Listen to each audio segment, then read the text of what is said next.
Hello friends, कैसे हैं आप लोग? Good evening to all of you. Hi Shubham, hi Suradipa, Mohammad Saddam, Shweta, Pardeshi, Chahat Pathak, Aadya Shukla.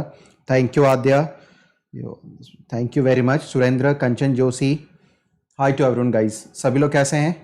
सभी लोग मुझे देख पा रहे हैं? फटाफट मुझे एक बार प्लीज़ ये बता दीजिए कि हाँ आप लोग मुझे देख पा रहे हैं. मैं आपको ऑडिबल भी हूँ, विजिबल भी हूँ, सभी लोग मुझे देख और सुन पा रहे होंगे. सो प्लीज़ एक बार मुझे प्लीज़ बता दीजिए. So everyone just let me know I'm audible and visible to all of you.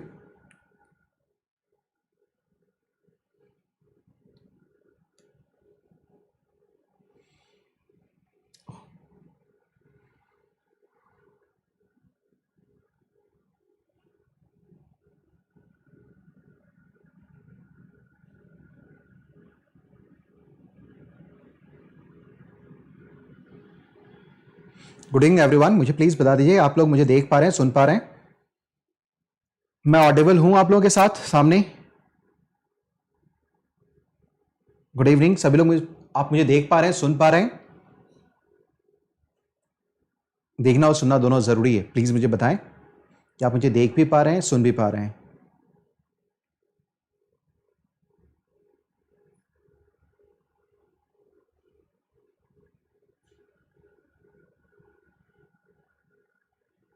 या sir, okay okay then, okay okay sir. चलिए ठीक है, फटाफट थोड़ा सा डिले हो जा रहा है.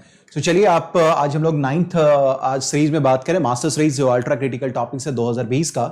मैंने आपसे बार बार बोला है कि क्वेश्चन आपको यहीं से देखने को मिलेंगे, फॉर श्योर देखने को मिलेगा, don't worry for that.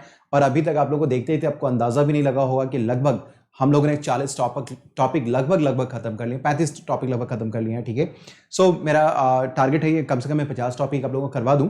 Polity का ऑलमोस्ट टॉपिक जितना भी जो मेजर और जो हॉट टॉपिक था वो हम लोगों ने कवर कर लिया, ऑलमोस्ट कर लिया. एक क्लास और में शायद अपनी खत्म हो जाएगी. एंड देन एक क्लास में आपकी गवर्नेंस के ले लूंगा. गवर्नेंस पे भी कुछ टॉपिक्स ऐसे हैं जहां से प्रश्न बनने की संभावना है. So I will take that. So polity and constitution we did. अब एक क्लास और लूंगा पॉलिटी और कॉन्स्टिट्यूशन का, then I will do governance. तो ये 2 से 3 क्लासेस में आपका ये मास्टर सीरीज आपका कवर अप हो जाएगा, कंप्लीट हो जाएगा. ठीक है, तो चलिए आज हम लोग बात कर रहे थे master series ultra critical topics में, जहां से जो 2020 का जो है सो आपके एग्जामिनेशन में प्रश्न पूछे जाने की संभावना है. ठीक है, सो सभी लोग फटाफट पहले कनेक्ट हो जाइए. सभी लोग एक दूसरे को प्लीज शेयर भी कर दीजिए. मुझे लगता है कि आप लोगों ने क्लास को शेयर नहीं किया है. ठीक है ना, सो प्लीज एक बार शेयर सभी लोग कर दीजिए. Everyone just share the class. ठीक है ना, क्लास को शेयर जरूर कर दीजिए. Okay sir and ma'am's. And art and culture की क्लास कैसी थी? आप लोगों ने कुछ बताया नहीं, कमेंट भी नहीं किया आपने. ठीक है, सो प्लीज़ थोड़ा मुझे बता भी दें कि आर्ट एंड कल्चर की क्लास कैसी रही है. ठीक है, और लाइक और शेयर करने की परंपरा बना के रखिए. ठीक है, लाइक और शेयर करने की परंपरा को बनाए रखें, इसे छोड़े नहीं. ठीक है, इसे बनाए रखें.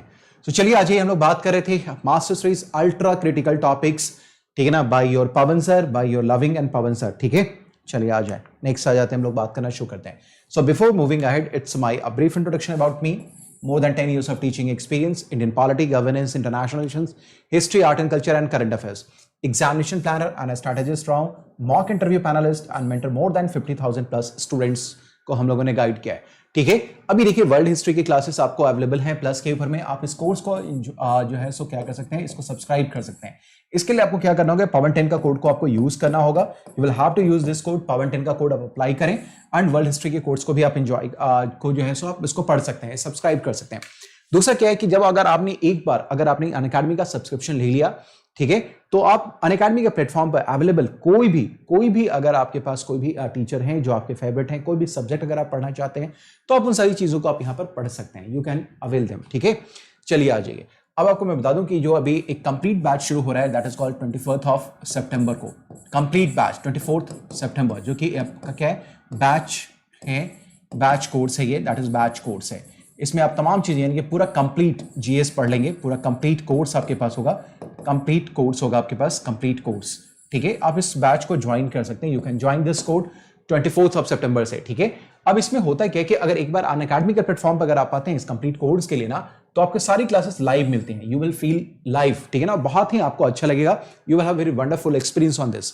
फिर आप देखेंगे test series, then doubt clearing sessions etcetera, you will find here. ठीक है, सो ये बहुत ही ब्यूटीफुल प्लेटफॉर्म है आप सभी लोगों के लिए. आप इस प्लेटफॉर्म का फ्रिक्वेंट कर सकते हैं, आप सब्सक्राइब कर सकते हैं. सब्सक्राइब करने के लिए आपको क्या करना होता है ना कि अनअकैडमी का जो लर्निंग ऐप है उसको आपको डाउनलोड करना होगा। जब वहां जाएंगे तो कैटेगरी आपको सिलेक्ट करना होता है यूपीएससी सीएससी का, ठीक है ना, और वहां जाके सब्सक्रिप्शन के लिए जाना होता है। जब सब्सक्रिप्शन के लिए जाएंगे तो आपके पास सब्सक्रिप्शन का प्लान तो आ ही जाता है।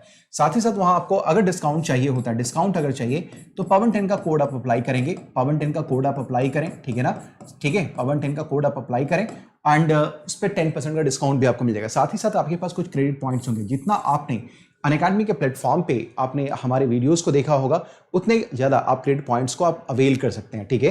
तो आप इसको भी रिडीम कर सकते हैं पवन10 का कोड अप्लाई करके 10% अनअकैडमी की तरफ से। और जितने वीडियोस को आपने मेरे वीडियोस को देखा होगा उस हिसाब से आपके पास क्रेडिट पॉइंट्स भी आएंगे, तो आप इससे भी कुछ पैसों को रिडीम करवा सकते हैं, ठीक है। सो मान लिया कि आपने 64 हजार रुपए का 2 साल का कोर्स अगर लिया है तो 10% डिस्काउंट प्लस आपके पास क्रेडिट पॉइंट्स के भी डिस्काउंट आपको मिल जाएंगे, ठीक है।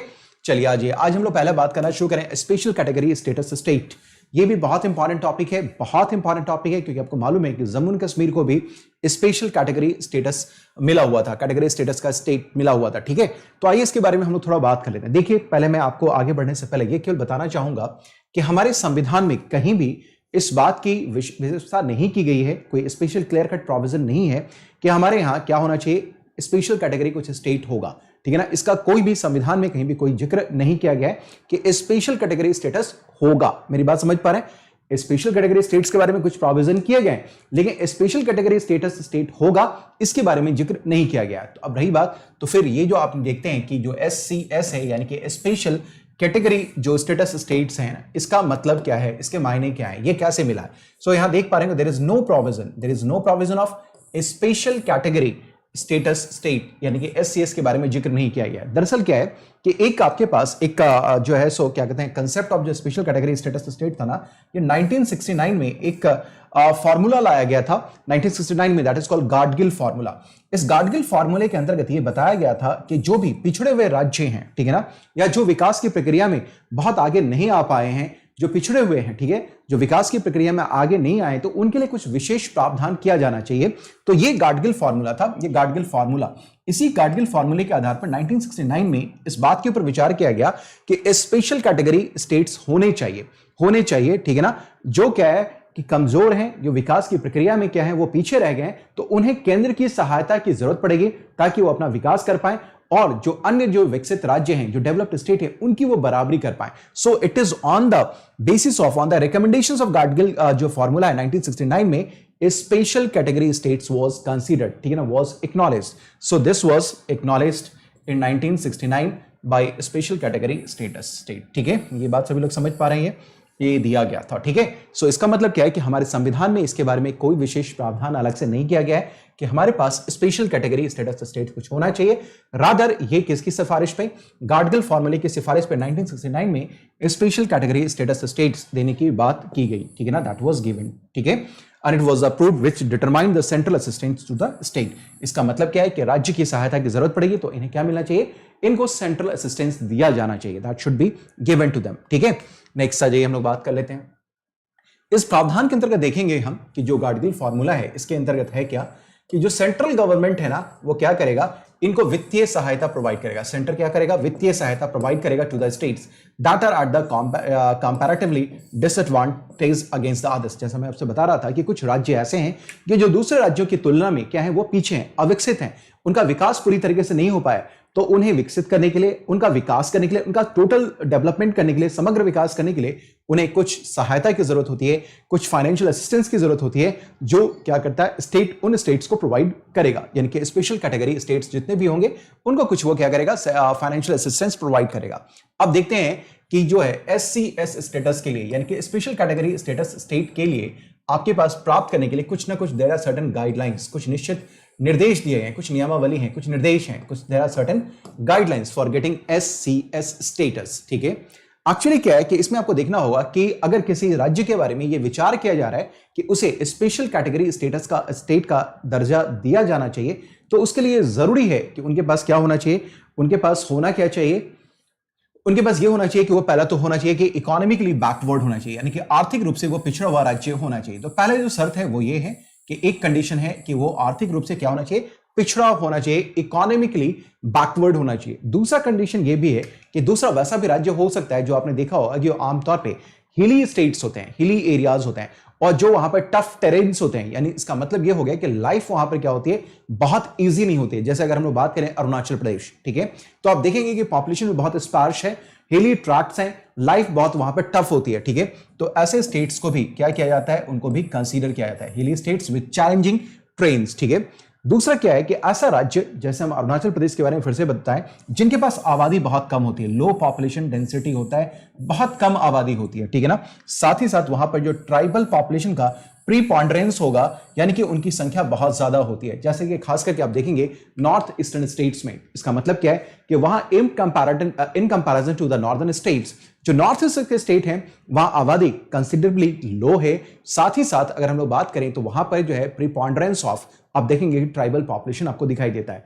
तो ऐसे राज्यों के लिए भी विशेष प्रावधान करना चाहिए, क्योंकि ट्राइबल स्टेट्स अगर हैं तो निश्चित तौर पर उनका जो विकास होगा वो उन राज्यों की तुलना में काफी कम होगा जो कि डेवलप्ड स्टेट्स हैं, जो अपने विकास की प्रक्रिया में कहीं कहीं आगे हैं, ठीक है। तो जहां पर जनजातीय आबादी है उसका निश्चित तौर पर विकास, ये माना गया कि विकास उनका बहुत ज्यादा नहीं हुआ है, यथोचित विकास नहीं हो पाया है। तो ऐसे राज्यों के बारे में भी विचार करना जो है सो अवश्य संभावी है कि इन्हें स्पेशल कैटेगरी स्टेटस दिया जा सकता है। तो पहला आपने देखा इकोनॉमिकली बैकवर्ड होना चाहिए, हिली स्टेट होना चाहिए, या नहीं तो आप देखेंगे ये सारा के सारा और का कंडीशन है, इधर और का कंडीशन है, लो पॉपुलेशन डेंसिटी होनी चाहिए या ट्राइबल पॉपुलेशन के साथ इसका प्रीपॉन्डरेंस होना चाहिए। इसके अलावा आप देखेंगे कि बहुत सारे जो राज्य होते हैं, देयर आर सर्टेन स्टेट्स जो इंटरनेशनल बाउंड्री शेयर करते हैं, इंटरनेशनल बाउंड्री शेयर करते हैं। जैसे अगर बात करें, अगर हम आपसे ये कहना चाहें, आपने देखा होगा कि इंडिया के मैप के बारे में अगर हम लोग देखें ऐसे करके, ठीक है, तो आप देखिएगा कि ये जो है आपके पास,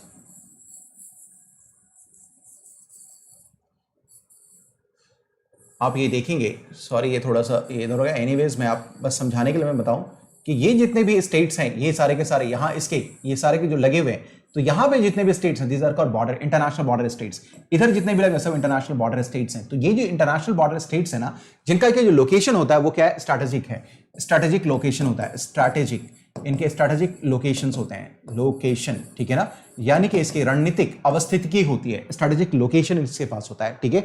तो ये जो लोकेशन वाले स्टेट्स है ना, इनके पास भी क्या होना चाहिए, इनके पास भी विशेष व्यवस्था की गई है, ठीक है। अगर आप देख पा रहे होंगे यहां पर, तो यहां भी आपको ये चीजें दिख जाएंगी कि यहां पर क्या इंटरनेशनल बॉर्डर वाले जो स्टेट हैं, इंटरनेशनल बॉर्डर स्टेट्स, ठीक है ना, with strategic location, they are also considered for special category status state के बारे में इनको भी दिया जा सकता है। That is again important for us, ठीक है। So these are the certain considerations on which, जिस पे आप देखेंगे क्या कि हमारे यहां क्या है कि राज्यों को क्या किया जा सकता है, स्पेशल कैटेगरी स्टेटस अवार्ड किया जा सकता है। So these are the certain things, right. Next आइए, अब देखते हैं किसी भी स्टेट को अगर मिल गया है स्पेशल कैटेगरी, अगर मिल गई है तो इसके बेनिफिट्स क्या है, क्या क्या उसे लाभ प्राप्त हो सकते हैं, what are the benefit they could achieve. तो देखिए पहला जो बेनिफिट है वो ये है कि कोई भी अगर सेंट्रल जो स्पॉन्सर्ड स्कीम है, जो सेंट्रली स्पॉन्सर्ड स्कीम्स है, या कोई एक्सटर्नल डेट अगर आ रहा है, कोई एड आ रहा है, सहायता अगर आ रही है, तो उसमें 90% जो है वो सेंटर का क्या होगा, उसका असिस्टेंस होगा 90%।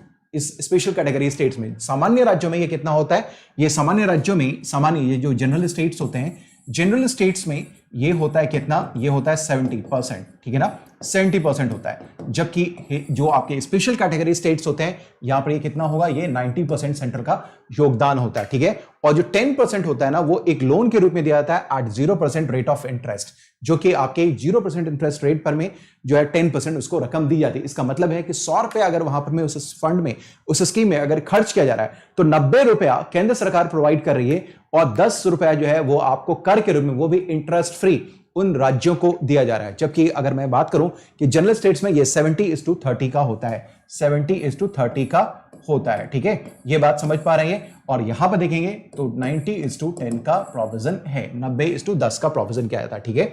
सो सेंट्रल गवर्नमेंट क्या होगा, 90% लेगा, ठीक है, और जो रेस्ट ऑफ द स्टेट्स होगा 10% लेगा, is given as loan to states at 0% rate of interest, 0% rate of interest, ठीक है।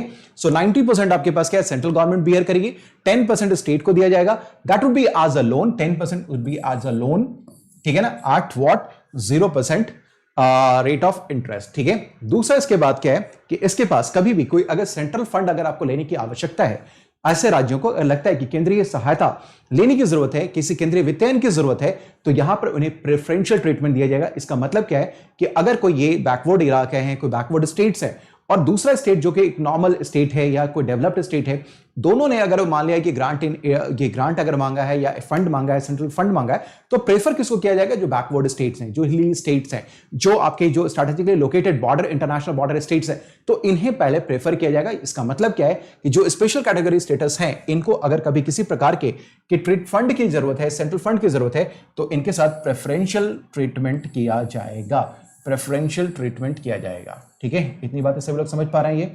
ठीक है, इट वुड बी डन। ठीक है, सो फटाफट सभी लोग समझ पा रहे हैं ये? So it must be done, it must be clear to you. ठीक है, सो आपने ये देख लिया कि they get the preferential treatment in getting central funds, right? चलिए अब उसके बाद हम देखते क्या है कि हमारे पास क्या है कि they enjoy special concessions on excise duty. ठीक है ना, इन एक्साइज ड्यूटी पे भी क्या मिलता है? विशेष छूट मिलती है, ताकि क्या हो सके कि जो इंडस्ट्रीज हैं उसको इंडस्ट्रियलाइजेशन के लिए वहां पर उसको स्टेट है क्या अट्रैक्ट कर सके। क्योंकि आप जानेंगे कि कोई भी बैकवर्ड स्टेट है तो वहां पर टैक्स में उनको अगर कुछ रिबेट मिलता है, कुछ उनको इंसेंटिवाइज किया जाता है, तो जो इन्वेस्टर्स होंगे वहां पर अट्रैक्ट होंगे, क्या करेंगे? वहां पर में इन्वेस्ट करने के लिए, ताकि उनका डेवलपमेंट हो पाए।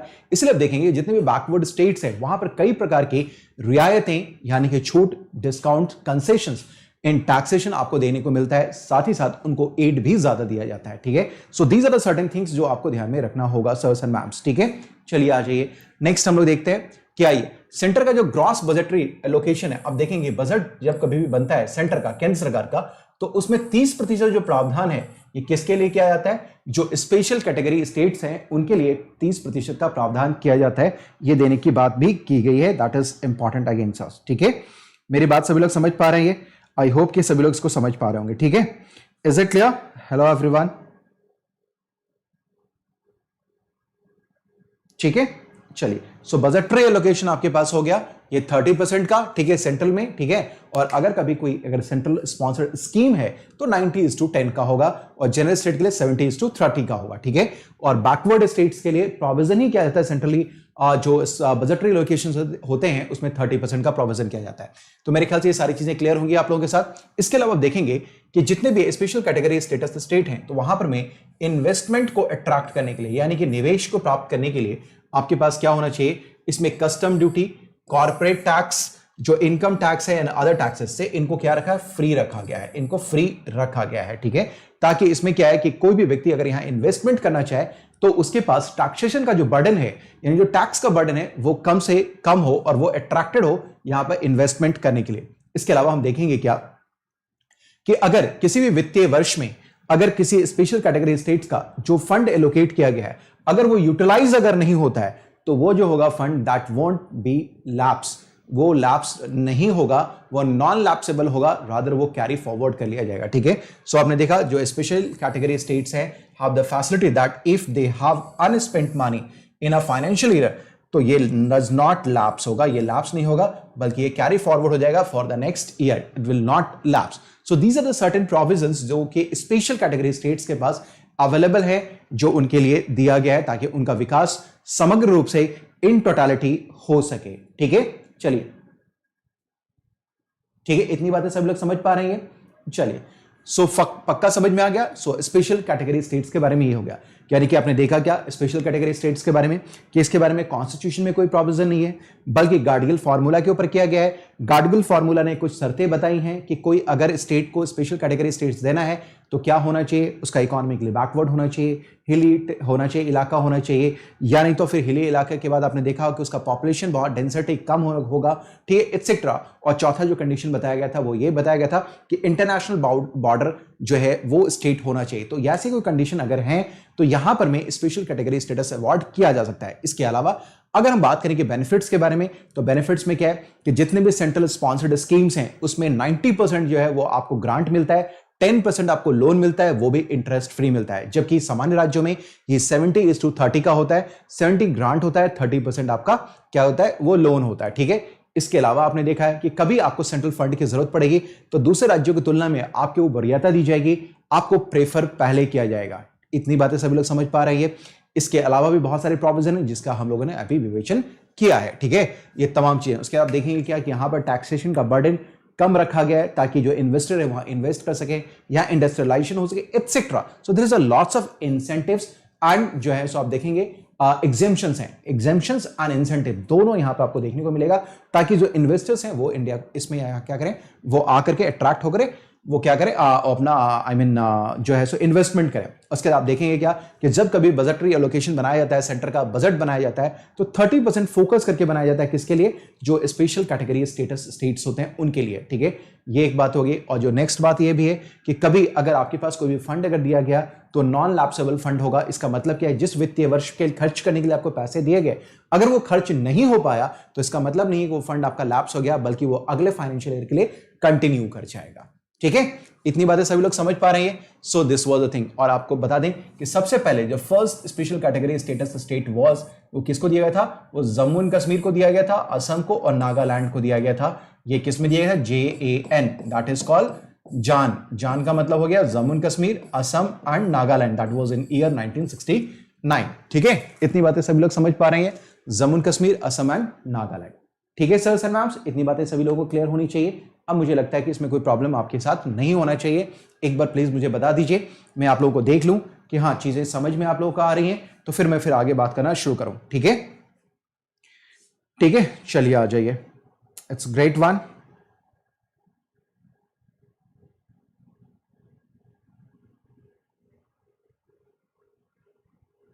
चलिए, ओके ओके एवरीवन, चलिए फटाफट आ जाइए सभी लोग। ग्रेट गाइस, चलिए नेक्स्ट आ जाइए, हम लोग बात करना शुरू करें।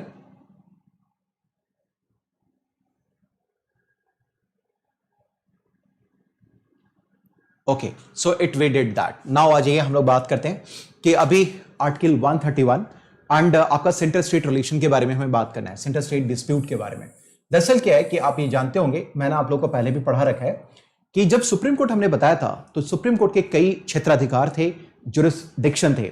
एक जुरिस्डिक्शन था, उसमें था वो था ओरिजिनल जुरिस्डिक्शन, जिसको हम लोग बोलते हैं मूल क्षेत्राधिकार, या बोलते हैं हिंदी में प्रारंभिक क्षेत्राधिकार, ठीक है। अब प्रारंभिक क्षेत्राधिकार में थोड़ा मैं आपको रिकॉल करवा दूं कि इसमें है क्या। प्रारंभिक क्षेत्राधिकार के अंतर्गत होते हो है क्या कि अगर कभी सेंटर और स्टेट के बीच का कोई विवाद हो, कोई विवाद की भी सीमा है, ऐसा नहीं है कि इसमें कोई भी विवाद आ जाए, ठीक है। केंद्र और राज्य के बीच का कोई विवाद जो संघीय ढांचे के संबंध, जो संघीय रिलेशन को डिफाइन करता हो, तो सेंटर और स्टेट के बीच का कोई डिस्प्यूट हो, डिस्प्यूट हो, या जो राज्यों के बीच का आपस का कोई मसला हो, तो ऐसे किसी मसले को सुप्रीम कोर्ट आर्टिकल 131 के अंतर्गत इंटरवीन कर सकती है अपने प्रारंभिक क्षेत्राधिकार के अंतर्गत, ओरिजिनल जुरिस्डिक्शन के अंतर्गत। दरअसल क्या है कि आप सभी लोगों को यह पता है कि जो सिटीजनशिप अमेंडमेंट एक्ट लाया गया, ठीक है, उसका विरोध पूरे देश में किया गया। और अगर हम लोग बात करें तो कई राज्यों ने भी इसे असमानता करार देते हुए, असमानता का सिद्धांत करार देते हुए, संविधान के मूल ढांचे के स्वरूप के अगेंस्ट जाते हुए, ये कहते हुए, और संविधान के जो धर्मनिरपेक्ष स्वरूप है उसके विरुद्ध बताते हुए, इसके कई राज्यों ने इसका विरोध करना शुरू किया। और इसमें जो सबसे पहला विरोधी राज्य था वो था केरला, और अपना विरोध जताते हुए उसने सबसे पहले जो सिटीजनशिप अमेंडमेंट एक्ट था उसको चुनौती दी, कहां पे, सर्वोच्च न्यायालय में। और इस बात को एंटरटेन करना जिम्मेदारी किसकी होगी, सुप्रीम कोर्ट की, क्योंकि आर्टिकल 131 के अंतर्गत केंद्र और राज्य के बीच का कोई भी अगर मसला है, अगर कोई डिस्प्यूट है, तो इसे अनुच्छेद 131 के अंतर्गत, प्रारंभिक क्षेत्राधिकार के अंतर्गत, ओरिजिनल जुरिस्डिक्शन के अंतर्गत सुप्रीम कोर्ट क्या करेगी, सेटल करने का काम करेगी। मैं उम्मीद करता हूं कि अब आप इस बात से परिचित हो चुके होंगे कि अभी का जो दूसरा टॉपिक आप जो देख पा रहे होंगे, जो आपको दिख रहा है कि आर्टिकल 131 और जो आपको सेंट्रल स्टेट रिलेशन दिखाई दे रहा है, इसके पीछे का तर्क क्या है। इसके पीछे का तर्क यही है कि आपको अभी जो करंट में मसले रहे थे सिटीजनशिप अमेंडमेंट एक्ट को लेकर के, उसके बारे में हमें बात करना है, हमें चर्चा करनी है, हमें उसके बारे में समझना है, ठीक है। तो चलें आगे, इसके ऊपर हम लोग बात करना शुरू करें, डिटेल में आ जाइए, बात करते हैं। देखिए दरअसल क्या है कि अभी यही सिटीजनशिप अमेंडमेंट एक्ट को लेकर के जो केरला है, वो केरल पहला स्टेट है, फर्स्ट स्टेट है जिसने चैलेंज किया CAA को बिफोर सुप्रीम कोर्ट, ठीक है। So citizenship amendment act was challenge first by Kerala before the supreme court, ठीक है ना। और सुप्रीम कोर्ट ने आर्टिकल 131 के प्रोविजन के अंतर्गत इसको जो है सो क्या क्या एंटरटेन करने की बात हो सकती है। अब देखते हैं केरला ने क्लेम क्या किया। केरला ने यह क्लेम किया कि भाई 131 के अंतर्गत स्टफ इसलिए है कि ये केंद्र और राज्य के बीच एक विवाद का मुद्दा बन रहा है, और ये क्यों है, इसके पीछे कारण उसने बताया क्या। इसमें बहुत सारी चीजें इन्वॉल्व हैं। पहले ये बताया कि संविधान के मूल ढांचे के अगेंस्ट जाता है, यानी कि जो सिटीजनशिप अमेंडमेंट एक्ट है, इसका विरोध केरल ने इस रूप में किया, और ये बातें सुप्रीम कोर्ट के सामने लेकर के आया कि ये जो है जो संविधान के मूल ढांचे के विरुद्ध जाता है। कौन सा? Citizenship amendment act. दूसरा क्या है कि जो समानता का सिद्धांत है उसके ये विरुद्ध जाता है। तीसरी बात ये बताया कि जो स्वतंत्रता का सिद्धांत है, जो प्रिंसिपल है, उसके विरुद्ध जाता है। तीसरी बात क्या है कि जो सेकुलरिज्म है, जो पंथ निरपेक्ष है, उसके ये विरुद्ध जाता है। ठीक है ना? क्यों भैया ये किसके विरुद्ध जाता है? क्योंकि आप जानते हैं कि सिटीजनशिप अमेंडमेंट एक्ट के अंतर्गत, CAA के अंतर्गत आपने देखा होगा कि जितने भी आपके हैं नॉन मुस्लिम्स को छोड़ करके, जितने भी नॉन मुस्लिम्स हैं यानी मुस्लिम समुदाय को छोड़ करके बाकी जितने भी अभी मेजॉरिटी वाले पॉपुलेशन, अनफैक्ट जो भी पॉपुलेशन है इंडिया में, चाहे वो हिंदू हो, सिख हो, बौद्ध हो, जैन हो, कोई भी हो, तो इन सबों को क्या किया गया? सिटीजनशिप अमेंडमेंट एक्ट, एक सारी की परिभाषा है, थ्रेशोल्ड टाइम दिया गया, तो इन सबों को यहाँ पर सिटीजनशिप अमेंडमेंट एक्ट ग्रांट करने की बात की गई, एक्सेप्ट मुस्लिम्स। ठीक है ना? ये इसके आधार भी कई हैं जिसके बारे में हमने कई बार विस्तार से चर्चा कर लिया है। तो लोगों ने कहा कि ये जो केरला स्टेट है उसने बोला कि ये जो है हमारे मूल ढांचा जो सेकुलरिज्म है उसके विरुद्ध जाता है, समानता के सिद्धांत के अगेंस्ट जाता है कि मुसलमानों को नहीं दिया गया और ये भी हमारे यहाँ की पॉपुलेशन है। तो इस तरह हम देखते क्या है कि इसका विरोध किया जताया गया किसके द्वारा? केरल राज्य के द्वारा, और बताया गया कि ये सिद्धांत, समानता का सिद्धांत, स्वतंत्रता का सिद्धांत और जो सेकुलरिज्म का सिद्धांत है, पंथ निरपेक्ष का सिद्धांत है, इसके ये विरुद्ध जाता है। And it forms a part of the basic structure of the constitution, और ये संविधान के मूल ढांचे का क्या करता है? का ये हिस्सा है। ठीक है, चलिए अब देखते हैं, हम लोग जानने की कोशिश करते हैं कि आर्टिकल 131 क्या कहता, क्या है आर्टिकल 131 में क्या गया है। दरअसल क्या है कि जो सुप्रीम कोर्ट है इसके में मूल जो क्षेत्राधिकार है, जो कि ओरिजिनल जुरिसडिक्शन है, इसके बारे में बात किया गया है। ठीक है, ये क्या डिसाइड करता है ओरिजिनल जुरिसडिक्शन के अंतर्गत कि अगर कभी भी कोई डिस्प्यूट है, ठीक है, कोई डिस्प्यूट है, अगर आपने देखा है अराइजिंग बिटवीन डिफरेंट यूनिट्स, जो किसी भी डिफरेंट यूनिट्स के बीच में अराइज होता है इंडियन फेडरेशन के, ठीक है ना, इंडियन फेडरेशन के डिफरेंट यूनिट्स, यूनिट्स का मतलब फेडरेशन में क्या है? आपके स्टेट के बीच में। सो कभी भी किसी भी आपके डिफरेंट यूनिट्स को लेकर के इंडियन फेडरलिज्म के अंतर्गत, इंडियन फेडरलिज्म के अंतर्गत अगर कोई विवाद है, इंडियन फेडरल का मतलब क्या है? Centre state relation, centre state state relation. ठीक है, तो इसमें कभी कोई अगर विवाद आ जाता है तो इसको सॉल्व करने के लिए जो सुप्रीम कोर्ट है आर्टिकल 131 के अंतर्गत अपने ओरिजिनल जुरिसडिक्शन का प्रयोग करती है और इसमें इंटरवीन करके इसको सेटल करने का कार्य करती है। तो अब देखें क्या कि इसमें क्या है कि अगर कोई भी डिस्प्यूट है किसके बीच में? केंद्र और राज्य के बीच में, तो इसको सेटल किया जाएगा। दूसरा, अगर आपने देखा होगा कि सेंटर और स्टेट एक तरफ हो और दूसरी तरफ कुछ राज्य हो, तो ऐसा कोई मामला अगर है तो इसको भी ओरिजिनल जुरिसडिक्शन के अंतर्गत सेटल किया जाएगा। दो या दो से अधिक राज्य हैं तो इसको भी सेटल किया जाएगा। इसका मतलब हो गया कि आपने देखा कि सेंटर वर्सेस स्टेट हो गया, दूसरा है सेंटर स्टेट वर्सेस स्टेट्स हो गया। ठीक है, तीसरा कंडीशन आपने देखा है कि स्टेट वर्सेस स्टेट का कोई मसला अगर है, तो ये तीन जो कंडीशन है इसमें ओरिजिनल जुरिसडिक्शन का प्रयोग करते हुए सुप्रीम कोर्ट क्या करेगी? इंटरवीन कर सकती है और ऐसे किसी भी डिस्प्यूट को सेटल कर सकती है। मैं उम्मीद करता हूं कि आप इन बातों को समझ पा रहे होंगे।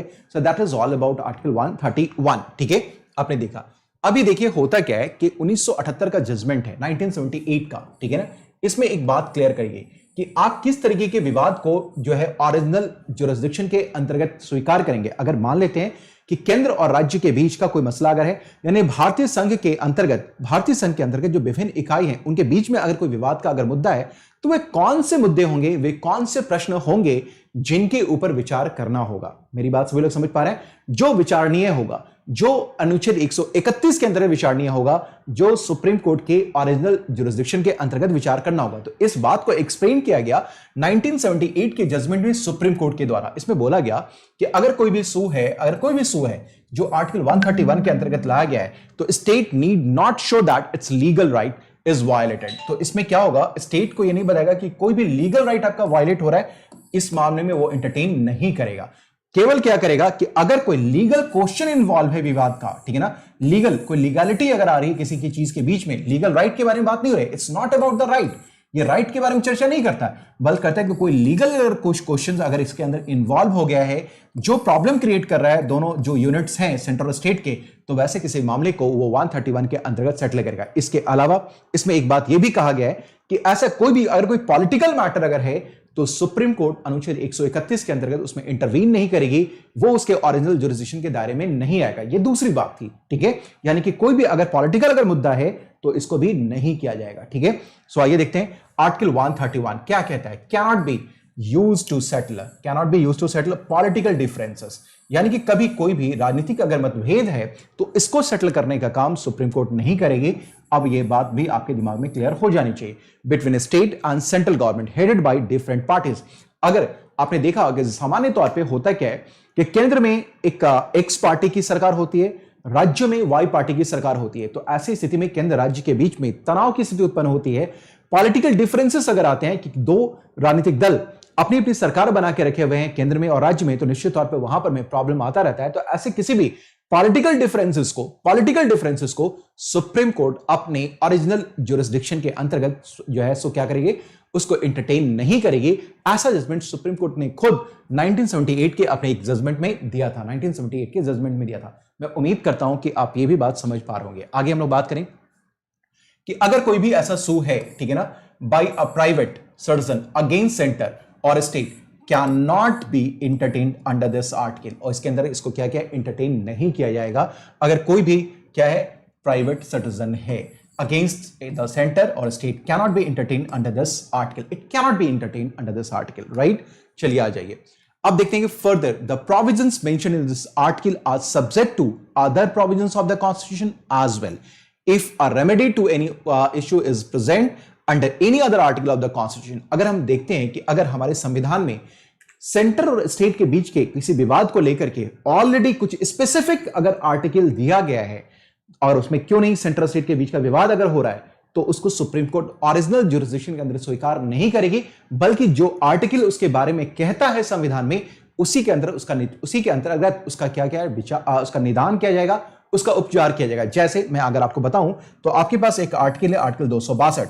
ये 262 क्या कहता है कि अगर दो या दो से अधिक राज्यों के बीच में अगर इंटर रिवर वाटर जो होता है, यानी कि अंतरराज्यीय जो जल विवाद होता है, तो दो राज्यों के बीच का विवाद हो गया, दो राज्यों के बीच का विवाद हुआ, दो राज्यों के बीच में, तो इसको आर्टिकल 131 के अंतर्गत सुप्रीम कोर्ट एंटरटेन नहीं करेगी एज ओरिजिनल ज्यूरिसडिक्शन, क्योंकि इसके लिए एक ऑलरेडी के स्पेसिफिक स्पेशल आर्टिकल के अंतर्गत व्यवस्था की गई है, और वो आर्टिकल है आपका 262।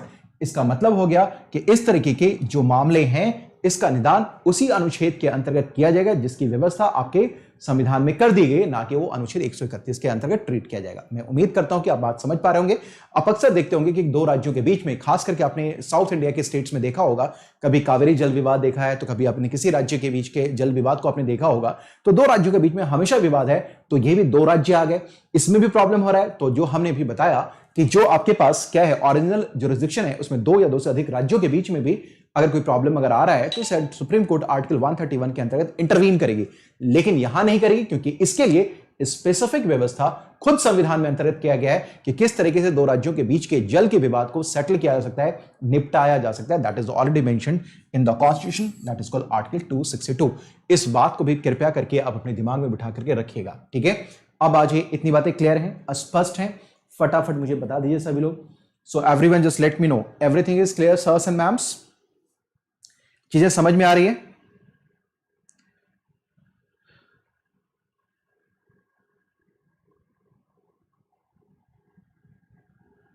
सभी लोग समझ पा रहे हैं ये? मुझे प्लीज बता दें जितने भी लोग हैं। Okay, so done, thank you Poonam Dhurandhar, thank you very much, ठीक है। Okay, thank you Mohammad Najeem, ठीक है। सो इतनी बातें स्पष्ट हैं, क्लियर हैं। अगर इसमें से कोई इश्यू है तो फटाफट मुझे प्लीज बताइए। और आप लोग क्लास को लाइक और शेयर नहीं करते हैं, ये बड़ी दुखद बात है। चलिए कोई बात नहीं है, तो समय अपना पूरा हो रहा है। चलिए, सो सभी लोग एक बार मुझे प्लीज बता देते कि सारी चीजें ठीक से समझ में आ रही हैं, then it's okay, otherwise okay, clear clear clear, ठीक है, ओके। चलिए आ जाइए। सो हो गया सारे लोगों का? ओके, कई लोग नए हैं इसमें। अच्छा, जिन लोगों को मेरी क्लासेस के बारे में पता नहीं है, मैं आप लोगों को बता दूं कि मेरी क्लासेस पॉलिटी की हर एक मंडे टू फ्राइडे 4 बजे शाम को चलती है मिशन IAS में, ठीक है ना। और सुबह 10:15 बजे मेरी फोकस की क्लास होती है मंडे टू फ्राइडे, जो करंट अफेयर्स पे बेस्ड है, जिसमें हम all India radio, Lok Sabha TV, Rajya Sabha TV और DD न्यूज को कवर करते हैं। तो आप इसको भी ध्यान में रख सकते हैं।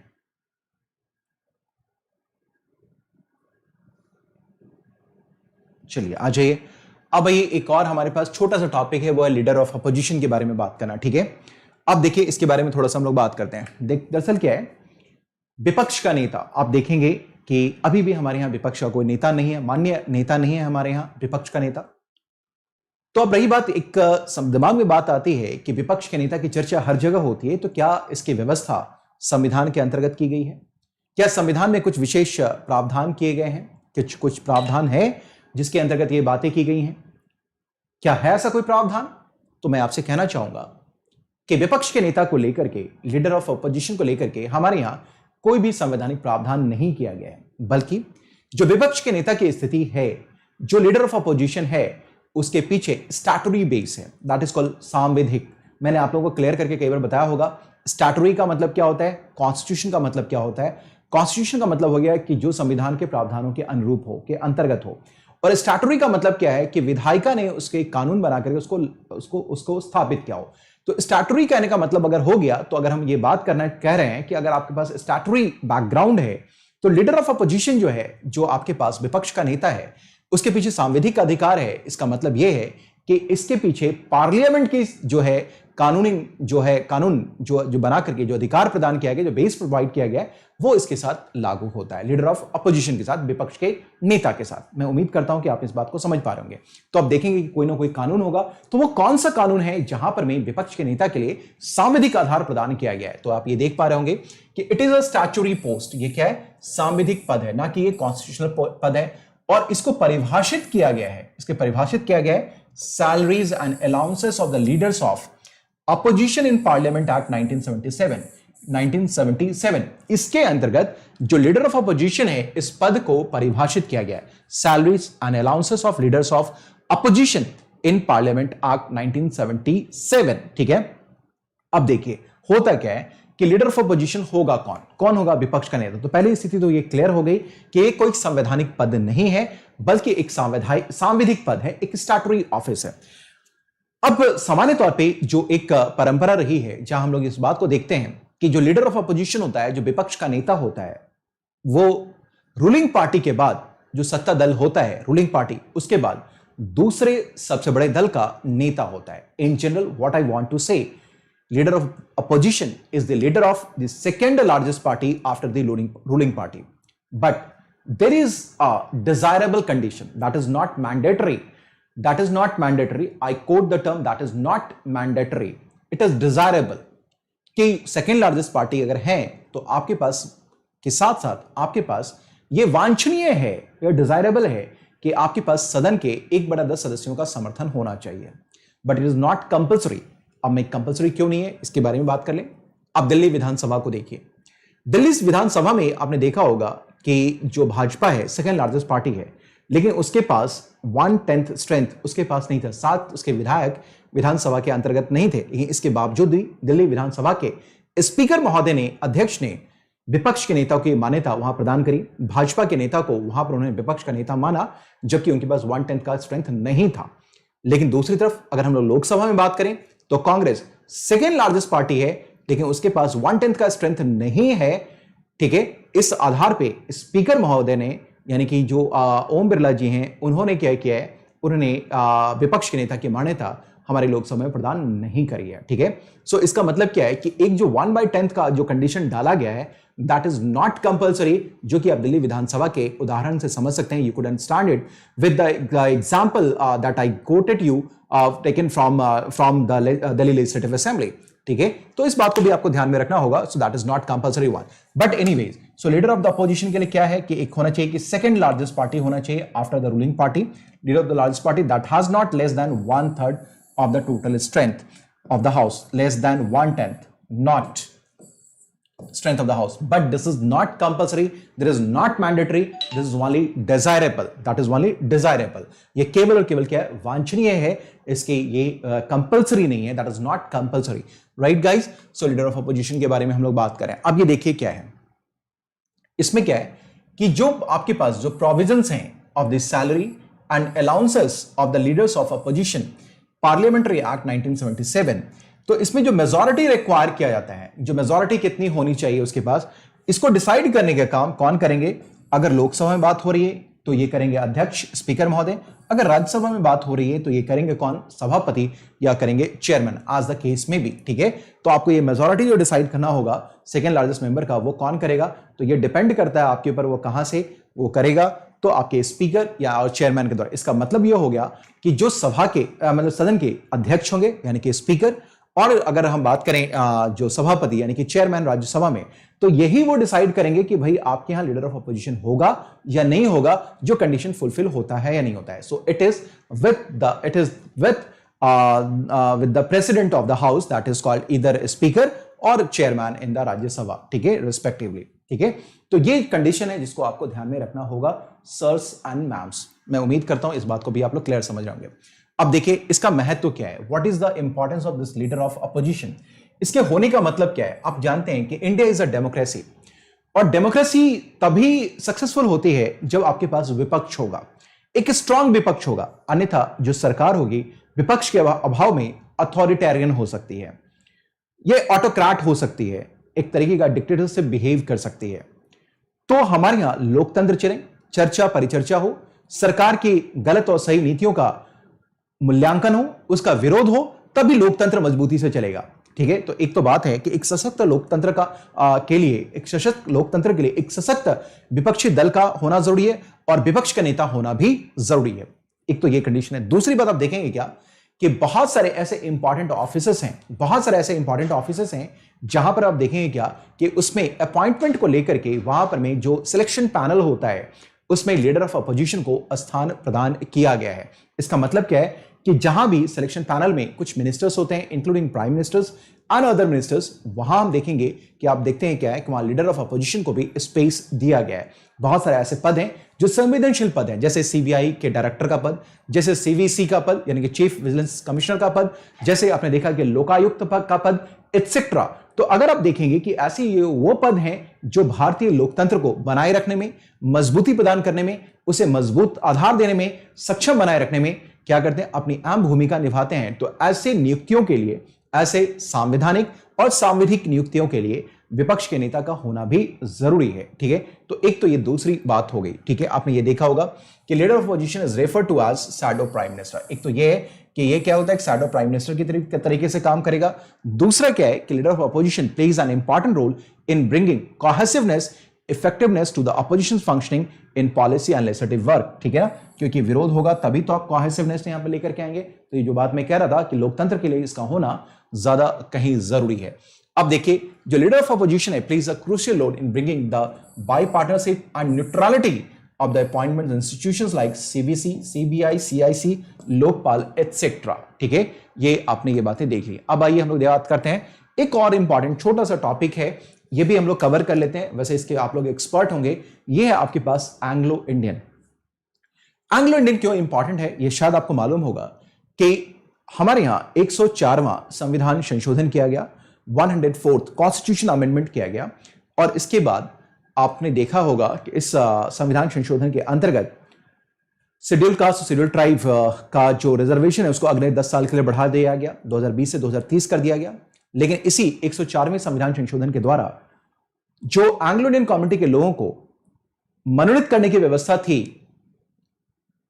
राष्ट्रपति और राज्यपाल के द्वारा क्रमशः संसद, लोकसभा और राज्य विधानसभा में, इसको समाप्त कर दिया गया, इसकी व्यवस्था को समाप्त कर दिया गया। यानी कि जो रिजर्वेशन का प्रोविजन दिया गया, नॉमिनेशन के लिए जो स्पेशल प्रोविजन किया गया था, उनको 10 साल के लिए आरक्षण दिया जाए नॉमिनेट करके, इसको समाप्त कर दिया गया 104वें संविधान संशोधन के द्वारा। तो अब यह जरूरी हो गया है कि आपके पास थोड़ी सी जानकारी आंग्ल भारतीय समुदाय के लोगों को लेकर के भी हो, आंग्ल भारतीय यानी कि एंग्लो इंडियंस होते कौन है इसके बारे में जानकारी हो, थोड़ी सी जानकारी, संक्षिप्त जानकारी इसके बारे में भी हम लोग रख लेते हैं। तो देखते हैं सबसे पहली बात क्या है कि जो एंग्लो इंडियन की परिभाषा सर्वप्रथम जो दी गई थी हमारे यहां, वो इंडिया काउंसिल एक्ट 1935 यानी कि गवर्नमेंट ऑफ इंडिया एक्ट 1935 के अंतर्गत किया गया था।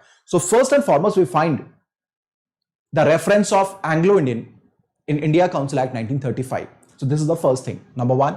सो Anglo Indian government of India act 1935 के अंतर्गत दिया गया था, the first time it appeared. दूसरी बात क्या है कि अब जो एंग्लो इंडियन है उसकी परिभाषा क्या होगी, what should be the definition, what is the definition of Anglo Indian. तो इसको परिभाषित किया गया है आर्टिकल 366(2) के अंतर्गत। So article 366 clause 2 defines the term of Anglo Indian, ठीक है, defines the term of Anglo Indian, ठीक है। मैं बता दूं यहां पर मैं इसमें क्या है, आर्टिकल 366(2) इसमें कहता है क्या है, सीधा सा मतलब है कि इसमें क्या है कि आपके पास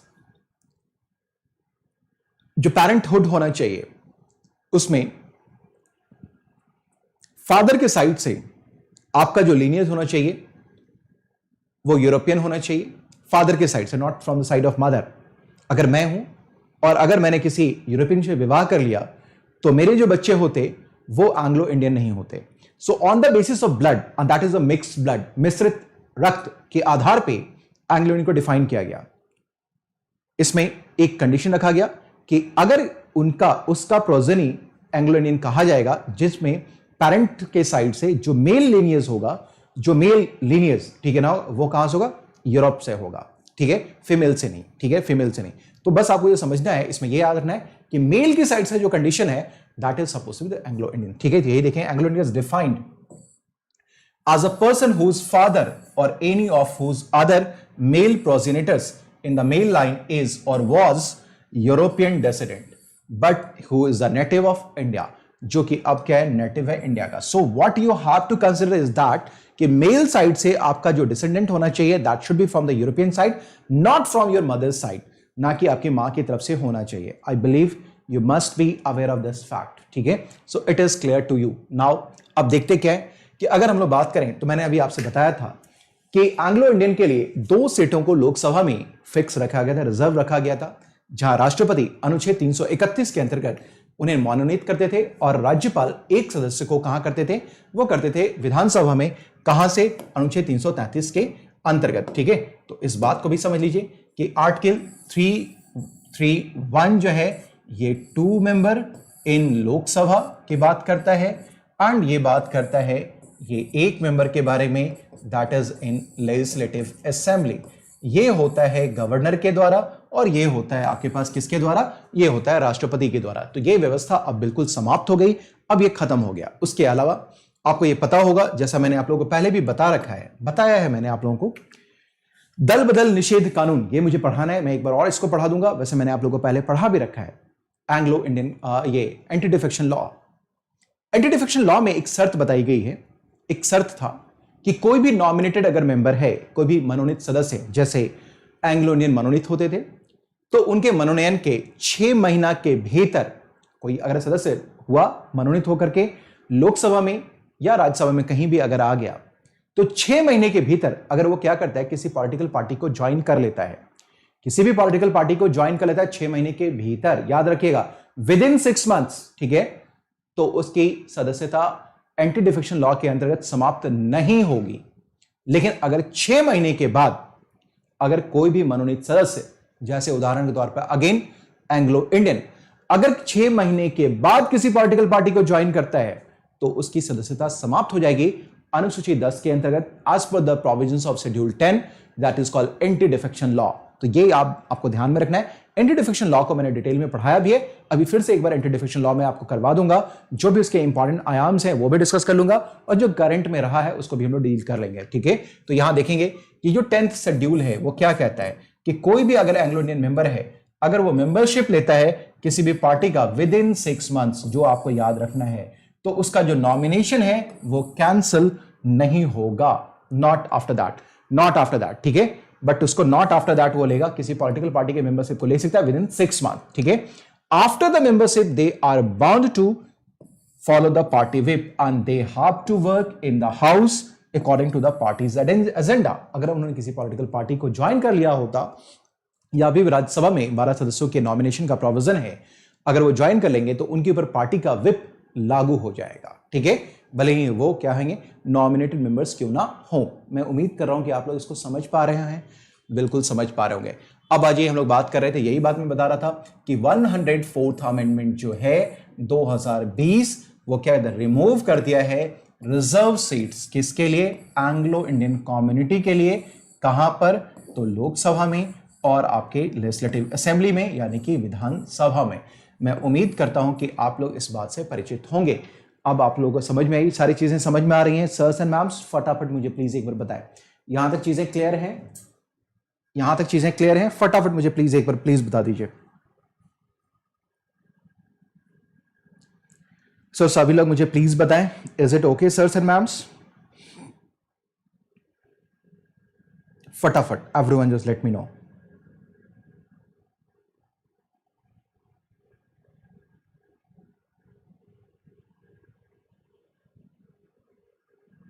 एक बार प्लीज मुझे बता दें, थिंग्स आर ओके?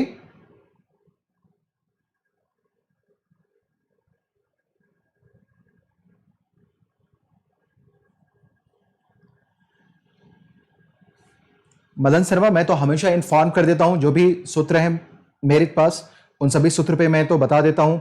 आप लोग, आई डोंट नो कि कैसे आप लोगों को जानकारी नहीं मिलती है, तो मैं ये बोलता रहता हूं बच्चों से कि जो भी लोग हैं जिन तक ये जानकारी नहीं पहुंच पाती है, आप अपने जितने भी ग्रुप्स हैं, जो भी आपका अपना ग्रुप है, उन सारे ग्रुप है, जो आपका टेलीग्राम ग्रुप है, फेसबुक है, इंस्टाग्राम, कुछ भी आपका अपना है जहां आप लोग फ्रेंड्स जुड़े हुए हैं, वहां पर मैं आप इसको जरूर स्प्रेड कर दीजिए ताकि बच्चों तक ये जानकारी पहुंचती रहे। ठीक है, चलिए, थैंक यू वेरी मच। चलिए, सो अभी 2-3 क्लास और इस पे लूंगा मैं, तो आपका अल्ट्रा जो क्रिटिकल टॉपिक्स है, जो पॉलिटी का, कॉन्स्टिट्यूशन का और जो आपका गवर्नेंस का, वो समाप्त हो जाएगा और मुझे भी संतोष मिल जाएगा कि मैंने अपने बच्चों को पूरे ईमानदारी के साथ पढ़ा दिया। जो मुझे एज 2.0 में पीटी के लिए मुझे पढ़ाना था वो मैंने पढ़ा दिया, जो यहां मुझे पढ़ाना था वो मैंने पढ़ा दिया, और साथ ही साथ स्पेशल क्लास पे मैंने करंट अफेयर्स के बेस पर मैं लगभग 200 क्वेश्चन पॉलिटी के करवाए हैं, गवर्नेंस के करवाए हैं, कॉन्स्टिट्यूशन के करवाए हैं। तो आप में से जिन लोगों ने उसे देखा होगा, निश्चित तौर पे आपको वहां से भी प्रश्न देखने को मिलेगा।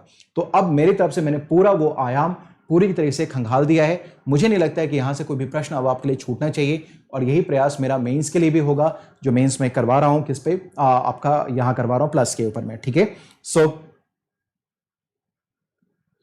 हाँ, ये anti defection law next class में मैं करवा दूंगा, मैंने इसे कंसीडर कर लिया एंटी डिफेक्शन लॉ। अगर कोई भी और भी आपका कोई इश्यूज है जहां आपके कंसेप्ट अगर क्लियर नहीं है, तो आप मुझे कमेंट में डाल दीजिए, मैं कमेंट में डेफिनेटली देख करके पढ़ करके मैं आपको उन चीजों को भी यहां पर डाल दूंगा। ठीक है, हाँ, राजभूषण पांडे सर, बीपीएससी के लिए भी बिल्कुल है, ये भी है, बीपीएससी के लेवल का है, आप इससे भी यहां से बीपीएससी को भी क्लियर कर सकते हैं।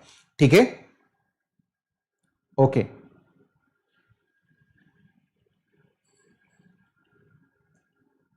पॉलिटिकल विप भी मैंने भाई कई बार बताया है, जो सचेतक होता है, जो राजनीतिक दल का होता है, कि अगर आप आदेश, एक बार मान लिए आदेश पालक होता है आपका, अगर आप पार्टी की बातों को अगर नहीं मानते हैं तो आपके ऊपर विप लागू हो जाएगा। ठीक है, Rajbhushan Pandey ji, thanks a lot sir, nice.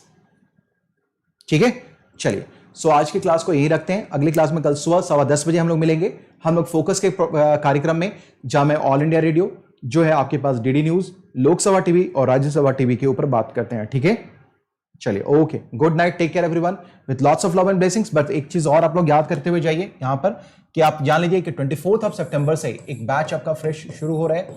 ठीक है, आप इस बैच को, जिन लोगों ने अभी तक नहीं किया, जिनको लगता है कि पढ़ाई लिखाई करनी चाहिए, आप निश्चित तौर पे प्लस का कोर्स ले लीजिए, आइकॉनिक का कोर्स ले लीजिए, आप ले करके जा सकते हैं। यहाँ पर आपके पास फी स्ट्रक्चर पूरा का पूरा है। आपको जो कोड अप्लाई करना है, दैट इज कॉल्ड पवन 10 का कोड अप्लाई करना है, जो कि मेरा कोड है। अगर आप मेरे साथ जुड़ना चाहते हैं, मेरे गाइडेंस में, मेरे मेंटरशिप में अगर रहना चाहते हैं अनअकैडमी के प्लस प्लेटफॉर्म पे, तो आपको ये कोड यूज करना होगा, पवन 10। आप कोड किसी का यूज करेंगे, आप किसी को पढ़ सकते हैं, लेकिन अगर मेरा गाइडेंस आपको चाहिए होगा, मेरे साथ जुड़े रहना चाहते हैं, तो आप निश्चित तौर पे आप यहाँ पे मुझे लिखिए, मुझे बताइए। ठीक है ना, अगर आपको कोई भी इश्यू अगर है, तो यहां पर मैं आपको मुझसे डायरेक्टली बात भी करना चाहते हैं, तो चैट बॉक्स में आप जो अनअकैडमी का प्रोफाइल है वहां आप जाएं, वहां जाकर के आप मुझसे बात कर सकते हैं। जो भी मैसेज आप ड्रॉप कर दीजिए, इस वीडियो के नीचे लिंक में आपको सारा चीज मिल जाएगा वहां पर में, कि how you can get to the my Unacademy profile. मेरे अनअकैडमी प्रोफाइल को भी फॉलो कर लीजिए।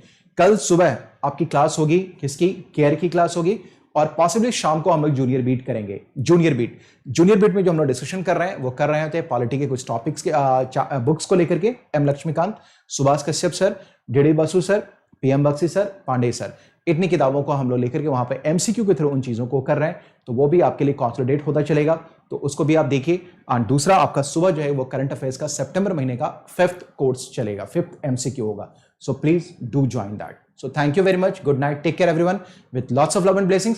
But don't forget to like and comment. आपका likes और comments तो आने ही चाहिए।